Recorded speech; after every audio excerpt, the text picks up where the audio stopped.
ಯೇಸುವಿಗೆ ಸ್ತೋತ್ರ. ಇಂದು 22 ಜನವರಿ 2026. ಎಲ್ಲ ಪ್ರಿಯರಿಗೂ ಶುಭ ಮುಂಜಾನೆ. ಈ ದಿನದ ಧ್ಯಾನ ಭಾಗ ಪೇತ್ರನು ಬರೆದ 2ನೇ ಪತ್ರಿಕೆ 2ನೇ ಅಧ್ಯಾಯದ 1ನೇ ವಾಕ್ಯ. ಆದರೆ ಇಸ್ರಾಯೇಲ್ ಜನರಲ್ಲಿ ಸುಳ್ಳು ಪ್ರವಾದಿಗಳು ಎದ್ದರಲ್ಲ. ಅದೇ ಪ್ರಕಾರ ನಿಮ್ಮಲ್ಲಿಯೂ ಸುಳ್ಳು ಬೋಧಕರು ಇರುವರು.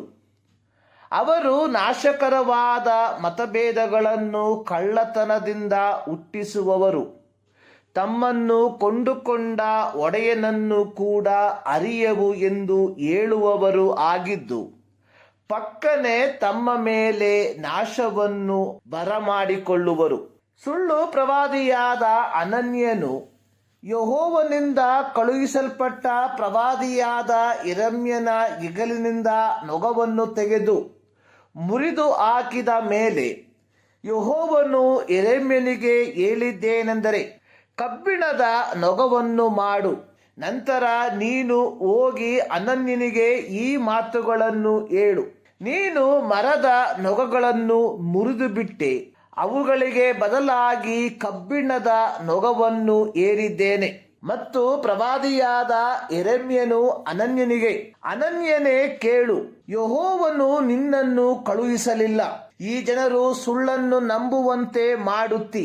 ಆದ ಕಾರಣ ಯೆಹೋವನು ಇಂತೆನ್ನುತ್ತಾನೆ, ಈಗೋ ನಾನು ನಿನ್ನನ್ನು ಭೂಮಿಯ ಮೇಲಿಂದ ತೊಲಗಿಸುವೆನು.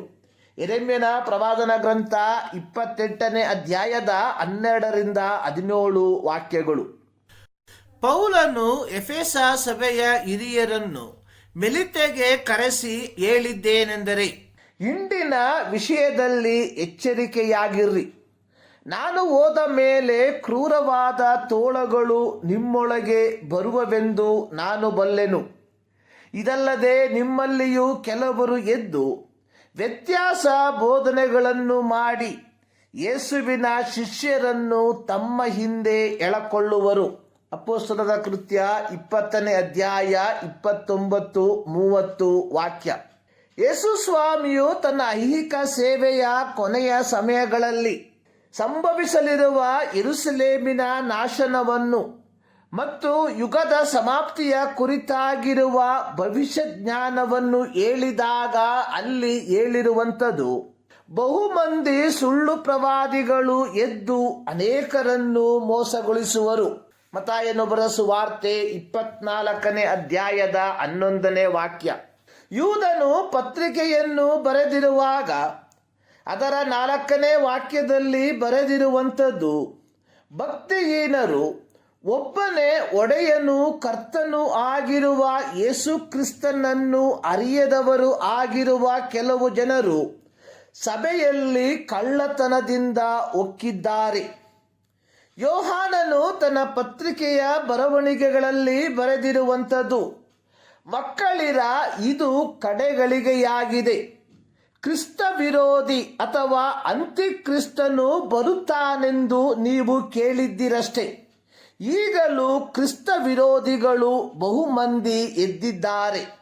1 ಯೋಹಾನ 2ನೇ ಅಧ್ಯಾಯದ 18ನೇ ವಾಕ್ಯ. ದೇವರು ಸುಳ್ಳು ಪ್ರವಾದಿಗಳನ್ನು, ದುರ್ಬೋಧಕರನ್ನು ಸಹಿಸುವುದಿಲ್ಲ.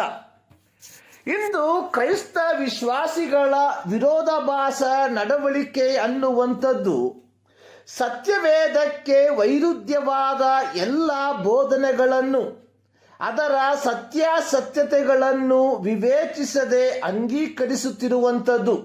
1 ಯೋಹಾನ 4ನೇ ಅಧ್ಯಾಯದ 1-2 ವಾಕ್ಯಗಳಲ್ಲಿ ಬರೆದಿರುವಂಥದ್ದು, ಪ್ರಿಯರೇ, ಅನೇಕ ಮಂದಿ ಸುಳ್ಳು ಪ್ರವಾದಿಗಳು ಲೋಕದೊಳಗೆ ಬಂದಿರುವುದರಿಂದ ನೀವು ಆತ್ಮದ ಎಲ್ಲ ನುಡಿಗಳನ್ನು ನಂಬದೆ ಆಯಾ ನುಡಿಗಳು ದೇವರಿಂದ ಪ್ರೇರಿತವಾದವುಗಳೋ ಅಲ್ಲವೋ ಎಂದು ಅವುಗಳನ್ನು ಪರೀಕ್ಷಿಸಬೇಕು.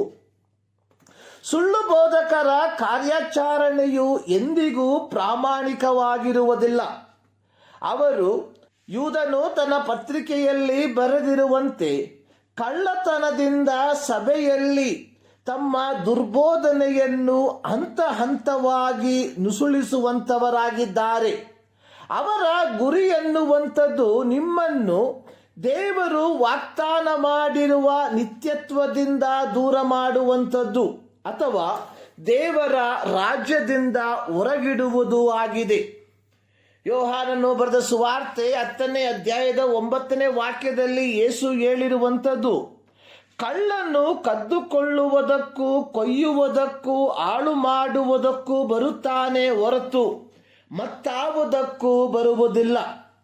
ಸುಳ್ಳು ಬೋಧಕರು ಸುವಾರ್ತೆಯನ್ನು ವಿರೋಧಿಸುವಂಥವರಲ್ಲ, ಬದಲಾಗಿ ಸುವಾರ್ತೆಯನ್ನು ಅದರ ಸರಿಯಾದ ವಿವರಣೆಯಿಂದ ತಮಗೆ ಲಾಭವಾಗುವ ರೀತಿಯಲ್ಲಿ ದುರ್ವ್ಯಾಖ್ಯಾನಿಸಿ ನಮ್ಮ ಆಧ್ಯಾತ್ಮಿಕ ಪವಿತ್ರೀಕರಣಕ್ಕೆ ಬೇಕಾದದನ್ನು ನುಂಗಿ ಹಾಕಿ ನಿತ್ಯ ನರಕದಿಂದ ನಮ್ಮನ್ನು ರಕ್ಷಿಸಲು ಸಾಧ್ಯವಾಗದ ಅಸಮರ್ಪಕವಾದ ಸಂದೇಶಗಳನ್ನು ಕೊಡುವಂಥದ್ದಾಗಿದೆ. ಹೀಗಿರಲಾಗಿ ಪ್ರತಿ ದೇವರ ಮಕ್ಕಳು ಸೈತಾನನ ಈ ತಂತ್ರಗಳನ್ನು ಅರಿತುಕೊಂಡವರಾಗಿ ಎಫೆಸ್ಯ ಪತ್ರಿಕೆ 6ನೇ ಅಧ್ಯಾಯದ 14ರಿಂದ 17 ವಾಕ್ಯದಲ್ಲಿ ಬರೆದಿರುವಂತಹ ಸರ್ವಾಯುಧಗಳನ್ನು ಧರಿಸಿಕೊಂಡವರಾಗಿರಬೇಕು. ಪ್ರೀತಿಯ ದೇವಜನರೇ, ಇಂದು ಅನೇಕರು ತಮ್ಮ ಮಾತೃಸಭೆಯಲ್ಲಿ ವಾಕ್ಯದ ಅಭಾವವೆಂದು ಹೇಳಿಕೊಂಡು ಸ್ವಲಾಭಕ್ಕಾಗಿ ಆರಂಭಿಸಿರುವ ಸಭೆಗಳಿಗೆ ಹೋಗಿ ಕಿವಿಗಳಿಗೆ ಇಂಪನ್ನು ಕೊಡುವಂತಹ ಅಸಮರ್ಪಕವಾದ ಸಂದೇಶಗಳನ್ನು ಕೇಳಿಸಿಕೊಳ್ಳುವಂಥದ್ದನ್ನು ನಾವು ನೋಡುವವರಾಗಿದ್ದೇವೆ. ಇಂಥವರ ಕುರಿತಾಗಿ ಪೇತ್ರನು ಹೇಳಿರುವಂಥದ್ದು, ಇವರು ತಮ್ಮ ಮೇಲೆ ನಾಶನವನ್ನು ಬರಮಾಡಿಕೊಳ್ಳುವವರು ಎಂಬುದಾಗಿ.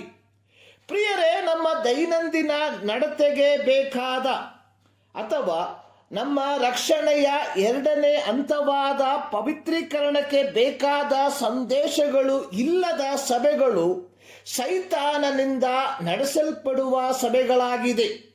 ಈ ಮುಂಜಾನೆಯಲ್ಲಿ ಸರ್ವಶಕ್ತನಾದ ದೇವರು ಈ ಅಧ್ಯಯನದ ಮೂಲಕ ನಿಮ್ಮನ್ನು ಆಶೀರ್ವದಿಸಲಿ.